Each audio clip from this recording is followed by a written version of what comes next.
Okay, so this is chapter 18. And when I pass, the digestive system was quite a big PowerPoint. It's a very large section. This handout, if you had it in your hands, would be pretty small. The urinary system is not as complex. There are 2 kidneys, 2 ureters. There are 2 kidneys, 2 ureters, and a bladder.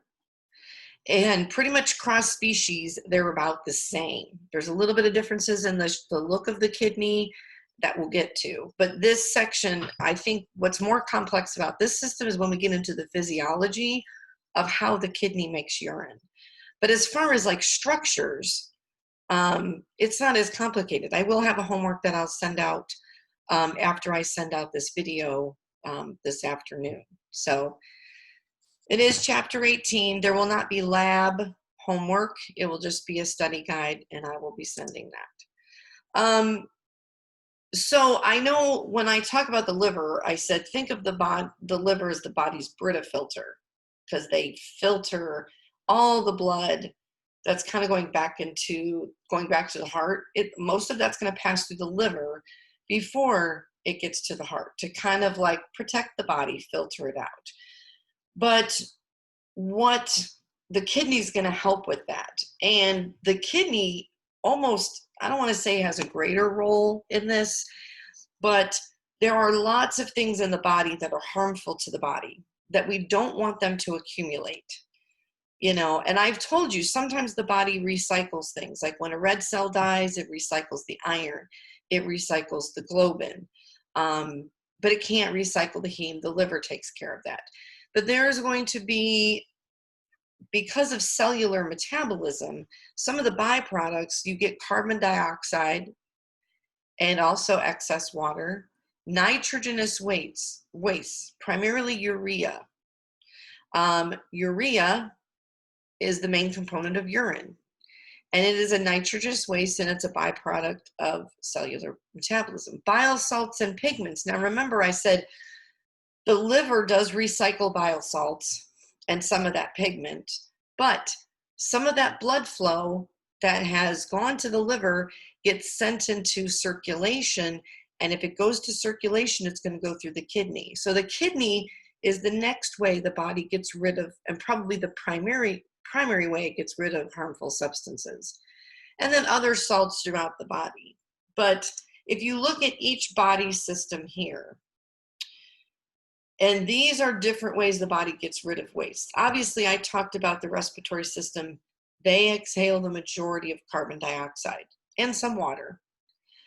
Now, water balance is going to be very important to understand for the urinary system. The body, we have water in different locations, and the body is always trying to keep water in balance. So some water vapor, when the animal pants, they get rid of some water vapor. When they exhale, through the nasal cavity, they get rid of some water. Sweat glands get rid of body water, also a little bit of urea, consequentially. So a little bit of the urea leaves via our sweat. And then the digestive system will defecate out some bile salts and pigments. The ones that don't get recycled will get sent out. But the urinary system does urea, salt, water, and anything else that's soluble. Does everybody know what soluble means? Hopefully you've talked about this in chemistry.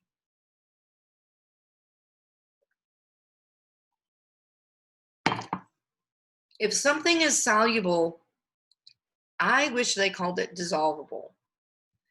Think about soluble and dissolvable. If things are soluble, it means they can leave the blood and pass into the urine to be excreted. When I talk about blood gas solubility in anesthesia, I talk about the anesthetics. Some anesthetics enter the blood and they're highly soluble. It means once they hit the blood, they start kind of dissolving. So I think of solubility as dissolvability. Helps my brain remember it. But anything that is in the bloodstream that is soluble waste is going to leave into the urine, and we will talk about that.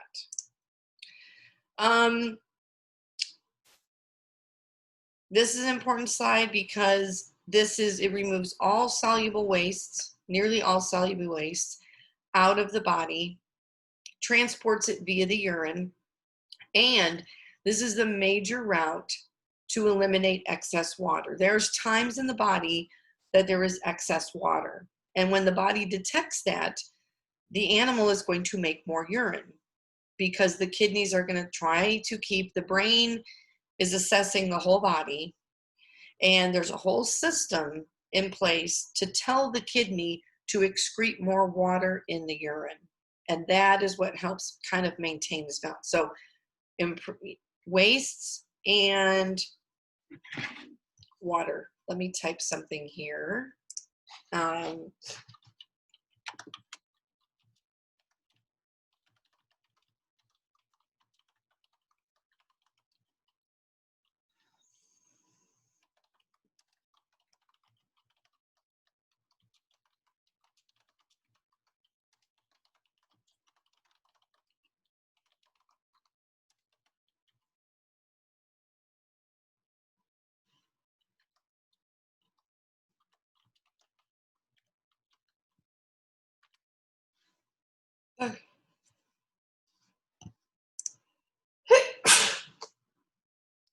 Excuse me, 1 second, sorry.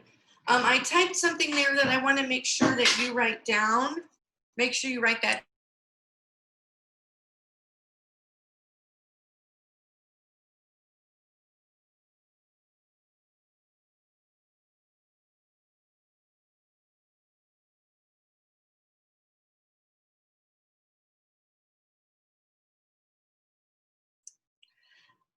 Okay, I'm good. No, I just took myself off camera while I was sneezing. I didn't lose, well, it's going to be an interesting video. I should really go back and watch all these videos. I'd probably be horrified of myself, but if you guys are in a practice currently, I know some are, some aren't, but when you get to your blood chemistry or your ClinLab 3 blood chemistries, when we do a chemistry panel, when an animal comes in and they're ill, or before surgery, we do a series of blood chemistry tests. There are different chemicals in the blood, and like I said on the other slide, there are acceptable levels in the blood that the animal can live with. It's when those levels come out of balance, then we have to figure out why. BUN stands for blood urea nitrogen, and you need to know this. It's not in the slides.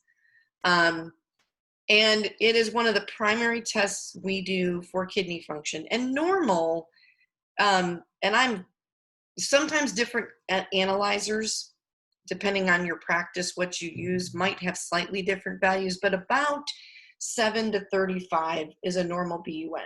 Milligrams per deciliter, that's how we measure BUN. Sometimes in kidney failure, we will get cats that are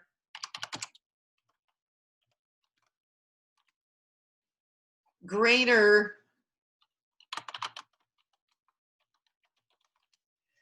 than 130 milligrams per deciliter. So in that cat, that means that urea nitrogen, where is it supposed to be? It's supposed to be in the urine. We are doing a blood test. Why is there urea nitrogen in the blood? If you see what I'm saying. I had a cat that was over 300. No, I'm sorry, not my personal cat, at a practice. The BUN was over 300. We had to dilute it out 4 times because the machine could not read it. The machine just says greater than 130. So we keep diluting out the sample with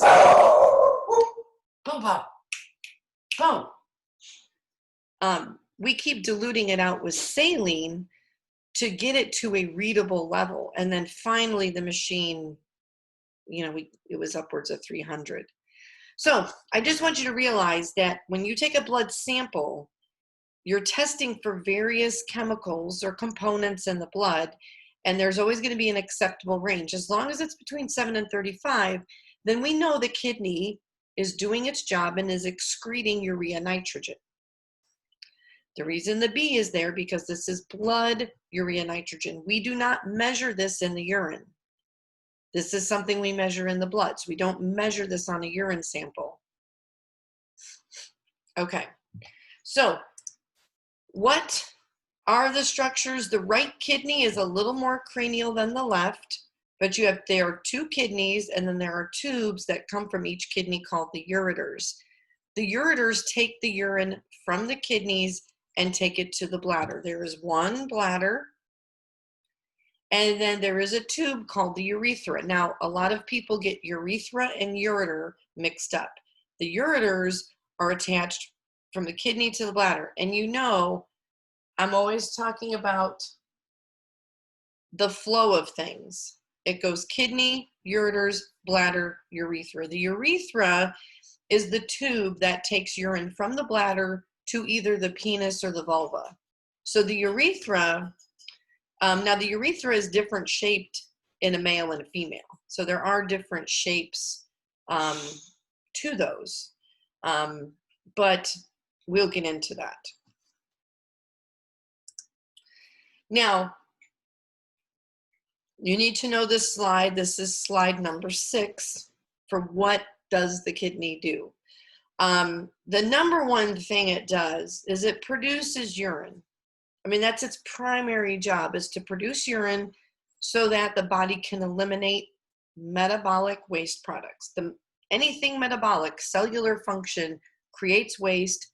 The kidney gets rid of that waste products. Now, the kidney is also extremely important in maintaining homeostasis in the body, which, remember, homeostasis is everything's in balance when everything's in homeostasis. So what happens here is it will filter the blood filtration, reabsorption, and secretion. Let me just explain this. When the blood goes to the kidney, there are good things in there and there are bad things in there. There are these waste products, but there's also nutrients and electrolytes. So when it goes to the kidney has to go, looks at everything, goes, I'm going to keep you. So it reabsorbs those nutrients back into the bloodstream, and then that goes back into circulation. If it looks at it and goes, your wastes, then it gets put into the filtration system and it becomes urine. So there's if it's going to reabsorb something, it means it wants it back. The blood sends it to the kidney, and then the kidney goes, no, we need that. I'm going to reabsorb it. And the blood at the level of the kidney reabsorbs that and keeps it, or it secretes it in the urine. Fluid balance is through ADH, antidiuretic hormone. Now I'm going to talk about that more in depth in a little bit. But antidiuretic hormone, a diuretic makes you get rid of, if anybody's known a family member on a diuretic, or sometimes people have had swelling in their limbs, or dogs with congestive heart failure and they get pulmonary edema, are sometimes put on a drug called Lasix. Lasix is a pharmaceutical diuretic, but what it's doing, it's trying to pull the fluid off the lungs. It's trying to help the heart not work as hard. But I'm going to say, a dog that's on Lasix or that's on a diuretic, I tell the owners, they're going to have to pee all the time. Okay, that dog's going to need to go outside frequently because the body is getting rid of more water. And they may want to drink more because a natural response is get rid of water. Sometimes they want more water. So it's kind of like a double-edged sword, but they will urinate more often. Acid-base regulation and balance, so pH is important. We're going to talk about some hormones that they produce. Erythropoietin. It's kind of like with my older students, if you were in the building and you asked the older students, what's Mrs. Landeros's favorite hormone? Erythropoietin is my favorite hormone to talk about. So we'll get into that. And then blood pressure regulation. This is important, especially those of you that are in practice, or if you see clients, cats that come in renal failure, advanced renal disease. Let me say renal disease. An animal can have an elevated BUN, and it doesn't necessarily mean renal failure, okay? There can be like renal insult, we call it. They were dehydrated severely. They were gone for several days. Sometimes we can give them fluids and reverse that and bring that BUN down. Sometimes it is renal failure. The kidneys don't come back. Then all you can do is manage the symptoms. But I will say when a cat comes in advanced renal failure, a lot of times we want to get a blood pressure because sometimes the blood pressure is too low because the kidney helps maintain blood pressure. If the kidney can't do its job, sometimes blood pressure is affected. Sometimes cats with hypertension or high blood pressure it causes issues with the kidney, and I'll get into that. And you're probably wondering why I keep saying cat. Dogs can get renal failure. Any animal that has kidneys can get renal failure. But we just tend to see cats a little more with it than we do see dogs. But so when I think cats, I think kidney. So if there's any questions, just pop in. They are in the dorsal abdominal area, ventral to the first couple vertebrae. Let me see if I can.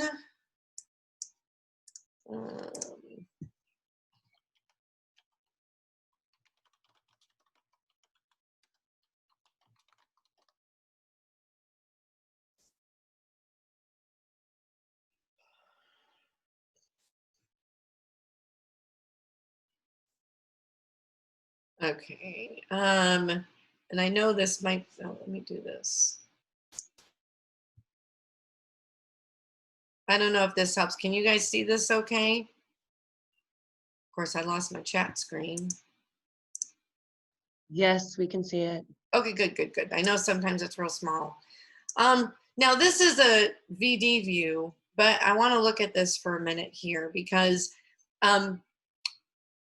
these, actually, if we were right here where you can't see, the last rib, the 13th rib is about right here, okay? Right about here. The kidneys are up under, they're retroperitoneal, which means the peritoneum, the kidneys kind of lay under the peritoneum, but they're up under the last ribs. If you've ever, in boxing, you probably can't see me, but there's a kidney punch and someone comes behind your back and hits here. It's because your kidneys are back here. If anybody's had a really bad urine, and we don't have to share, I'm just saying if you've had a bad urinary tract infection, if that infection goes from the bladder up to the kidneys, and sometimes people complain of upper back pain or up under their ribs, and it's because the kidneys, that's where they're located. If I look at this picture, and that's not, let me find a better picture. Here we go. Okay. So if we look at this picture of the dog, that's where the kidneys are. Now, they are not just floating in space. They are anchored to the peritoneum. So what I tell, you have to be able to describe to me anatomically where the kidneys are located. Sometimes I have people just say, they're in the abdomen. Well, this is all the abdomen. Where in the abdomen? You wouldn't tell me the gas station is on the corner. What corner? What town? How far? You see, you got to give directions. So normally I say the kidneys are retroperitoneal in the abdomen, which means they're up in the abdomen. They are caudal, just caudal to the last rib at the level of the first and second lumbar vertebrae. Now I've had people tell me they're ventral to the lumbar vertebrae. Well, that's all the lumbar vertebrae, all right there. Where? Ventral to which one? You have to tell me. If you put that, I mean, that's wrong. I'm like, you can't describe it. Now, you guys in not Clin Lab, animal. Wait, will you say that again? Say, okay, so the kidneys are retroperitoneal, which means they're up under the peritoneum, just caudal to the last rib, just the 13th rib, ventral to the first and second lumbar vertebrae. Thank you. Yep. Now in Tech 3, when you guys give injections, when you give IM injections, now the back leg is always commonly used for injections, the semimembranosus and tendinosus. But if you remember when I talked about epaxial muscles, I said the epaxials are the group of muscles that go down the back. One of the landmarks is I will put my finger, my dog's over there laying on the couch. So if I have a dog, here's the head, tail, I feel the last rib. I take my index finger and I feel for the vertebrae. And wherever kind of my middle finger falls on either side, there's a strip of muscle. But the reason I feel the last rib is if you go in, if you point the needle cranial, okay, if I go to give the injection this way into the lumbar muscle, you could, if you go like this, and I'm pointing on the picture, if you can see me, if you go like that, you could put an injection in the kidney. Now, a lot of people are afraid of the back muscles. I don't know. When I was trained before I went to school, the guy I worked for was not keen on us using the back leg. He was more afraid of us hitting the sciatic nerve. So I was trained to give my injections in the epaxials. And I am personally way more comfortable with the epaxials than I am. I mean, even in a 5-pound cat, they're tiny little epaxials, but they're there. But the reason your landmark is the last rib, and then you always point straight down or caudal to the last rib, is you don't want to go cranial because you could stab the kidney. And it is very difficult to go on top and put it in between the vertebrae into the spinal cord. Yes, Ireland, I just think it's much easier. It's, you're giving a shot, and some people are like, oh, you're giving a shot in their back. I'm like, they're going to react if you put it in their leg or their back. And I will tell you a small little tip. The guy that taught me that, the other doctor always used the back leg.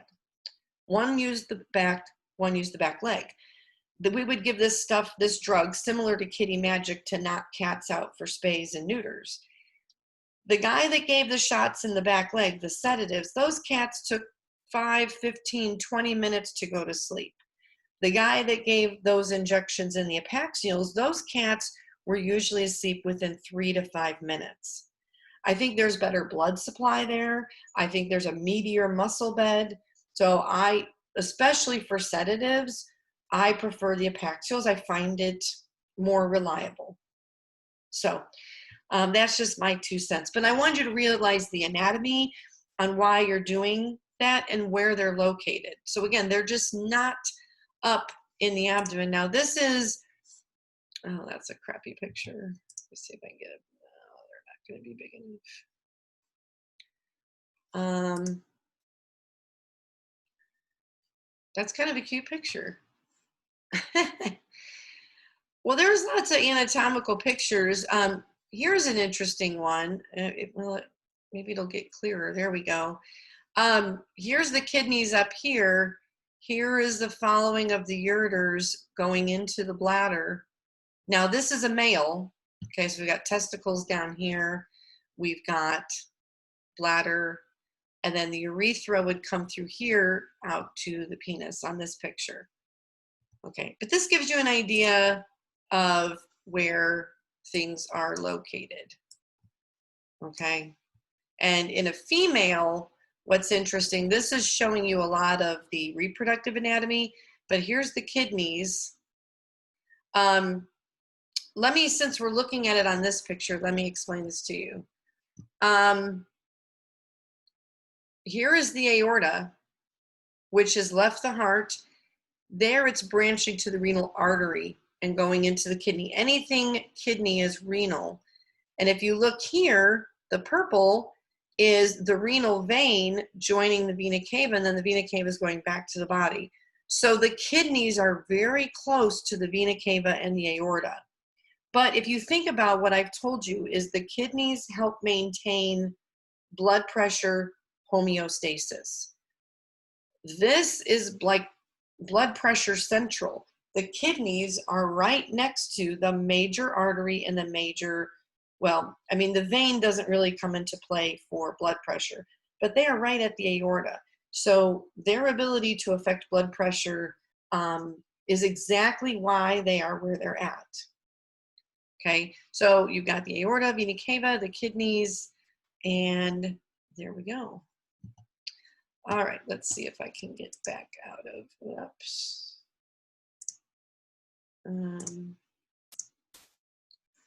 All right.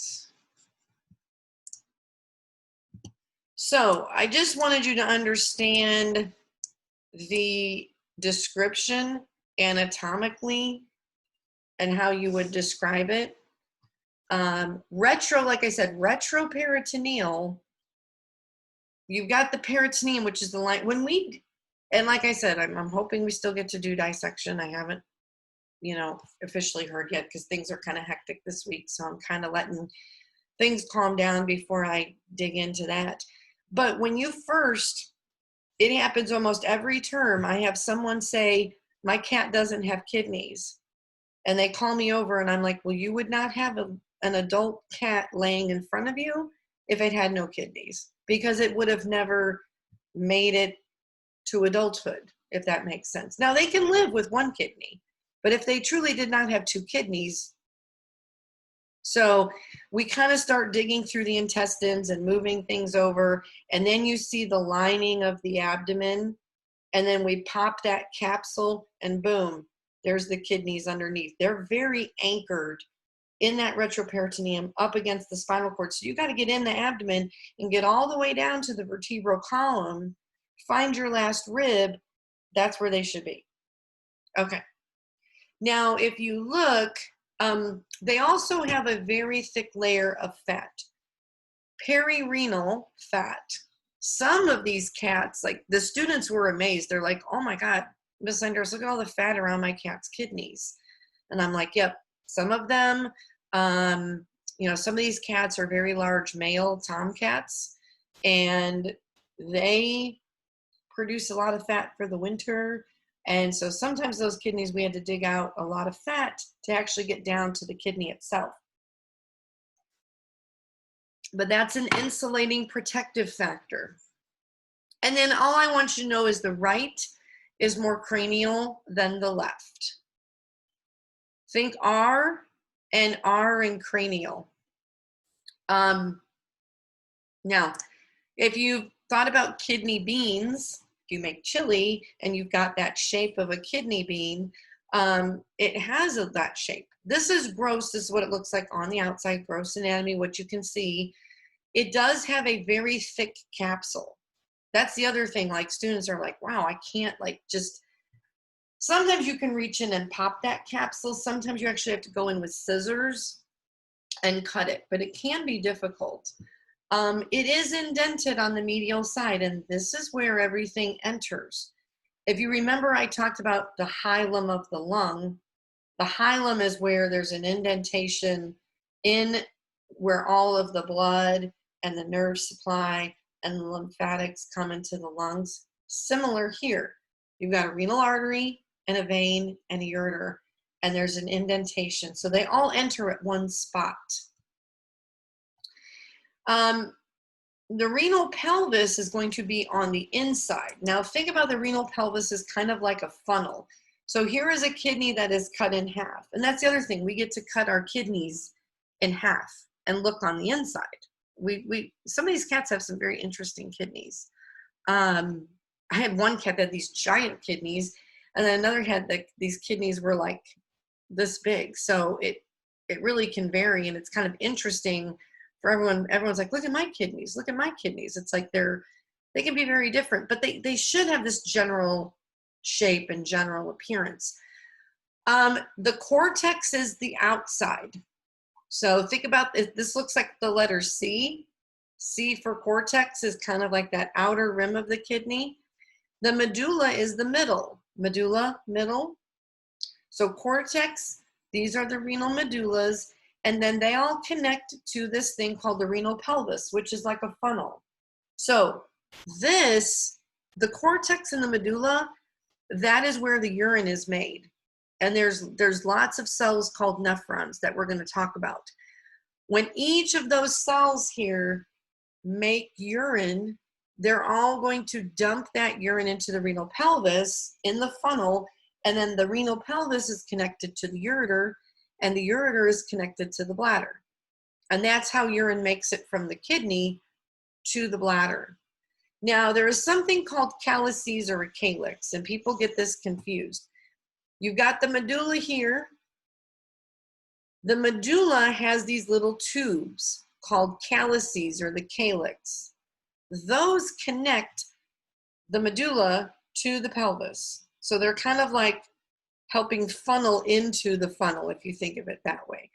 But the most important, cortex, medulla, and your renal pelvis. Now, most kidneys look about the same, except right here, this is the kidney of a cow that I want you to know. The cow kidney is very different. It is lobular, meaning it looks like it has little lobes, or it's supposed to look lumpy bumpy. If I took this kidney out of a dog or a cat, that would be extremely abnormal. Dog and cat kidneys should be nice and smooth. That's what we're showing you at the bottom. This is what the kidney looks like in the cat and the dog. It has, you know, this smooth appearance. They have like a medulla here. That's more like one structure versus multiple ones. But look, you have the same basic structures in the cow kidney. You have a cortex, you have a medulla, you have calyces, and this is the pelvis. But you've got these individual cortex and medulla, cortex and medulla, calyces, pelvis, ureter. So I do want you to know the bovine or cow is a female bovine, but has this lobulated or lobular kidney. Everything else should be nice and smooth about the kidney. And they are more cranial. Now, I'm going to spend a moment talking about this before we're done. This is the picture you will need to know for this test, which is the anatomy of a nephron. It looks confusing as all get out. I am going to break it down to make it easier. And I have a video that kind of talks about the physiology of this and the anatomy of this that I will probably send you. It's one of those YouTube anatomies where he's like drawing, and it's kind of cool. So I have some supplemental stuff I'll be sending you to help you understand this. But what you need to know is the nephron.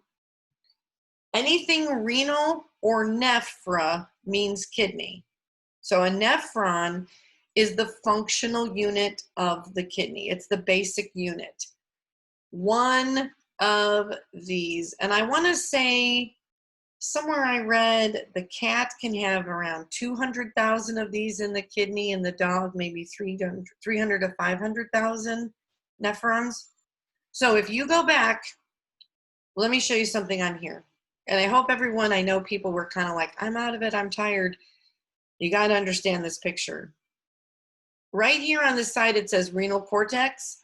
Right here on the side, it says renal medulla. When you look at this, now a nephron is microscopic. You will not see a nephron during dissection. Okay, this is a microscopic. But what they're saying is half of that structure is in the cortex and half of it dips down into the medulla. So if you think about it, there is a nephron. If you watch my arrow on the picture, nephron, about 200,000 times. So 200,000, if a cat has 200,000 of these nephrons, okay, half of them are embedded in the cortex and half of it is embedded in the medulla. This bottom part of the nephron extends down to the medulla. This top part is in the cortex.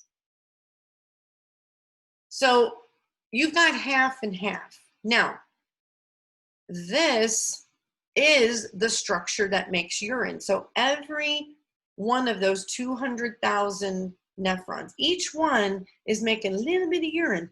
But when you put that all together, this is how we get urine production. Now, what this is made of is this first thing up here is the renal corpuscle, okay?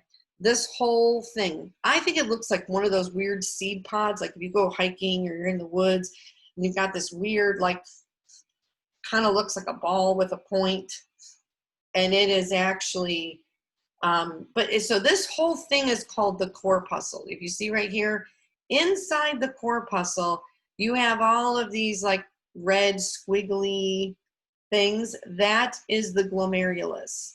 The glomerulus is the filter of the kidney.